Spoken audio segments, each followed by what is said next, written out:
የአብርሽ አባት ሚስጥር አወጡ። ሚስጥሩ ምንድነው የሚለውን አሁን በዚህ ቪዲዮ ላይ ነግራችሁናል። ቪዲዮውን እስከ መጨረሻ ካያችሁት ትክክለኛውን እውነታ ይዛችሁ ትወጣላችሁ። እስከ መጨረሻው አብራችሁን ቆዩ።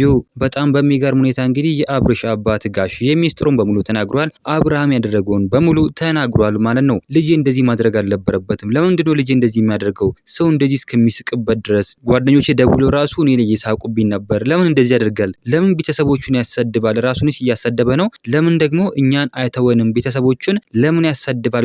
አሳዳጊ የበደሉ ለምን ያስብለናል? እኛ በትክክል ያሳደግነው ልጅ ቆንጥጠን ያሳደግነው ልጅ ለምን እንደዚህ ይሆናል ሲሉም ተናግሯል። ደግሞ እውነታቸውን ያሉት ጋሽዬ ማለት ያቀሰው ትክክለኛ ሰው ናቸው። እውነቱን ነው የሚያወሩት እንጂ ልጃቸው አብርሃም ስለሆነ አይዋሹለትም ማለት ነው። በጣም እውነት ለመናገር ከሆነ የሚደብረው አብርሃም እንደዚህ ያደረገውን እውነት በቃ ማመን ራሱ አቅቶኛል ማለት ነው። እውነት ለመናገር ከሆነ በጣም በቃ የሚደብርና ሰውን የሚሰቀጥጥ ነገር ነው እያደረገ ያለው። አብርሃም እንደዚህ ማድረግ አለበት ብዬ አላምንም። ሩተኛ እንቁ የኛ ጀግና ግን በጣም ጥሩና አሁን በጣም ጥሩ ደረጃ ላይ ትገኛለች። ነገር ግን ያቺ ሄርሜላ በጣም ተናዳለች ማለት ነው። ለምን ትቶኝ ይሄዳል? ለምንድነው የተወኝ?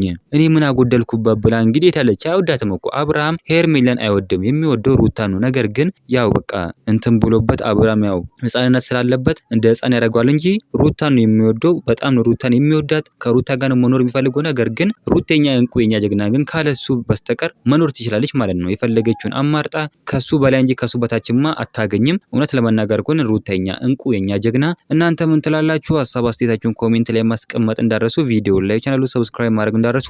በሌላ ቪዲዮ እስከምንገናኝ በያላችሁበት የዓለም ዳርቻ ሰላማችሁ ብዝት ይበልልኝ። ደህና ሁኑልኝ።